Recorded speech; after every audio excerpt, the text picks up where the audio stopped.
Do you want to significantly boost your confidence quickly? If so, watch this video because you're going to learn 7 things that you can do now that will have an immediate effect on your confidence. And this is something I've been obsessively studying for the last 18 years. I'm Dr. Aziz. I'm the founder of the Center for Social Confidence and author of numerous best-selling books on confidence. And if you're benefiting from this video and this channel, click the subscribe button down below so you don't miss any future videos. Now let's talk about 7 ways that you can boost your confidence. And some of these are simple, and don't let the simplicity trick you into thinking that it's not going to do anything. In fact, some of the simplest fundamentals, if you look at any great basketball player or any sports figure or anyone who's good in business, they focus on the fundamentals. They do the little things again and again and again and again. And that is what is part of this. Now, in order to apply these 7 things, you have to know one thing, which is that confidence is a skill. Or another way to think of it is that confidence is a muscle. And so if you build that muscle, it will get stronger. And these are 7 ways that you can start to build that muscle. Number 1, stop the hemorrhaging. So your confidence drains significantly by the minute, by the second, when you are letting that inner critic run around and pull you by the nose and it says, you're a loser, and you say, oh, you're right. They're not going to want to talk to you. Yeah, good point. I know. And you are just getting pulled around. You're under the thumb of that inner critic. So the first thing you must do is gain control of that process. And you can check out my e-course down below for free. It's a 5-step video course called 5 Steps to Unleash Your Inner Confidence. Get access to that instantly. The first one is all about firing that toxic coach. So that's the first one, is you got to stop the hemorrhaging of your confidence. Because no matter how much you grow or take on or succeed, if that's happening, it'll all turn to ash because your perception just demoralizes you when that critic is super active. Okay, that's the first one. The second one is you have to lean in rather than avoiding. Now, what does leaning in mean? Well, there's all kinds of things that you could do. In fact, the question I love to ask people is, if you were 100% confident, if you had 10x the confidence, what would you be doing on whatever, on the next Tuesday, the next Wednesday, the next weekend, like right now, not some future date? What would you be doing right now? And they say, well, I would go talk to people. I would do this. I would do that. Okay, great. That is where you need to lean in. Now, what does lean in mean? Well, lean in doesn't mean jump into the deep end of the pool and try to force yourself to do everything in one day. That's not how you build a muscle. That's how you pull your muscle and then get, sidelined for 6 months, right? So you have to build it slowly, systematically, step by step. And the way you do that is you just lean in a little. So what if you could just there's that one thing you're avoiding, just lean in and do a little bit of it. Just lean in and, I usually avoid those people. Well, lean in and just move towards approaching them. You don't have to be the center of attention and have a huge display of it. Just say hi as you walk by. And just those simple things over time produce a radical shift. Speaking of saying hi, the third thing you can do to boost your confidence literally today is to say hi to people. Now, I know in this day and age, that's weird. This is weird. Why would I talk to other people? Not through a screen. Get out of here. And so what this looks like is you can go to a specific place that there's people walking around, these so-called real humans that have tactile bodies, not in the digital ecosphere, and wave at them and say hi. And, you can integrate it into your life. Park 3 blocks from the supermarket and walk to the supermarket, or walk through, say hi to people in the supermarket. Oh my gosh, outrageous. And you might say, wait a minute, that's weird. I don't want to do that. That is showing you where you're under a spell of fear of what they are going to think of you. And you're being controlled by the cultural field.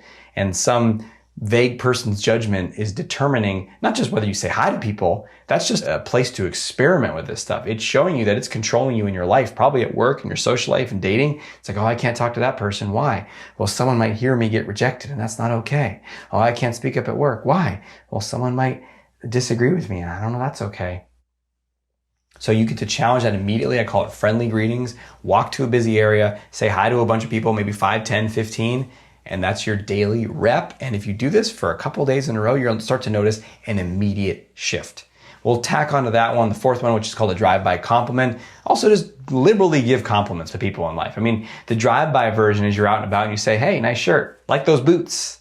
Or you can start doing it to people in your life. You see someone come into the office, you say, hey, nice shirt, right? And this might seem trivial or inconsequential, but these are the small reps. What is that? You're building the rep of expressiveness, of social leadership, think about like a social follower. They're passive. Like, I only speak when I'm spoken to. I don't make much eye contact. I certainly don't compliment people. I kind of am reserved. And if someone tries to talk to me, I give them short answers, right? The opposite of that, being a social leader, is I take responsibility. I move towards who I want to talk to. I actually see people who might be uncomfortable and I move towards them to try to welcome them in.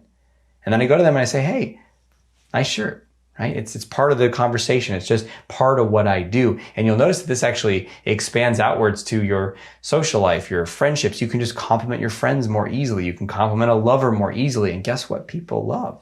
It's compliments. So it takes confidence to give compliments. Start practicing that. That's number 4. Number 5 is to ask yourself this question. What am I scared of today? Or sometimes we're like, no, I'm not scared of anything. I'm too macho, right? Well, then actually ask yourself this. What would be uncomfortable to do today? And do that thing as soon as you can upon waking, or maybe if your workday starts at a certain time and it's a thing at work, do that right at the beginning of your workday. Brian Tracy had a great phrase for it. He said, eat the frog first. Like at the beginning, eat the frog is do the uncomfortable thing. Like eating a frog is kind of gross, right? So you do that right away. Because if you put it off and you say, I'll get to that later, you won't. And you just simply do it. And one other thing to add to this, which will be number 6, is from Mel Robbins. She's got a great book called The 5-Second Rule. If you haven't read it, check it out. But simply to get yourself to do the uncomfortable things, practice the 5-second rule liberally throughout the day. What does that mean? That means when you think about, oh, there's that thing I wanted to do at work. Oh, that's uncomfortable. I don't want to do it. Start counting. 5, 4, 3, 2, 1. By the time you get to 1, you're moving towards it. You're doing it. And this is a muscle. You can practice this with simpler things like getting out of bed. Our alarm goes off. Oh, I don't want to. 5, 4, 3. And you're like, okay, fine. They might say, well, who's making me get out of bed? You are. And there's something about that countdown. It's almost like a parent, right? It's like, you're going to return. You're going to give that back to your brother. I'm count 5, 4, 3. Kid's like, fine. Right? And it's kind of what you're doing with yourself. You're like steering the inner child inside. It's like, I don't want to do the uncomfortable stuff. So give yourself that 5-second countdown. Okay. What's number 7? What's the last thing that you can do today to boost your confidence? It is so simple that you're going to think there's no point in doing it, but trust me, it is. You ready? Watch this. What was that? How is that a confidence boosting tip? It is your physiology and your posture. Carry yourself with dignity. Carry yourself like you matter. What I do this with all the time with clients, if I see them in kind of this like hunker down position, I'll have them shift and move their body and I'll say, walk around the room like you own the room. A lot of this stuff is virtual these days, right? So I'm not in a physical room with them. We're in our own places. So they're in their bedroom or their office or whatever. And I'm like, freaking own your own bedroom. Own your own kitchen. Own your own office. That's my toaster over there. I own this place, right? I'm being silly. I'm being playful. But it really is bringing your shoulder blades together. So your chest is open. Your head is up versus down. And especially with cell phone neck these days, we've entrenched this even more and more. Modern day nerd posture, which I have too, but we got to counteract that. So bring it open, eyes on the horizon, and intentionally move, not just when you're talking to people, but move around your house this way. When you're going to make a sandwich, when you're going to go walk towards your car, just move with this, and that will start to shift your confidence. What else are you noticing? Share down in the comments below. What are some tips that you have to help other people build their confidence? And if you want to take this way further, then check out my course, Confidence University. It's actually a series of 4 courses and a full comprehensive program where you can learn everything about social confidence, connection, friendships, career confidence, dating and relationships, and that core confidence to make you feel rejection proof and not so afraid of what they are going to think of you. So if you want to take things further, check out theconfidenceuniversity.com. And until we speak again, may you have the courage to be who you are and to know on a deep level that you're awesome.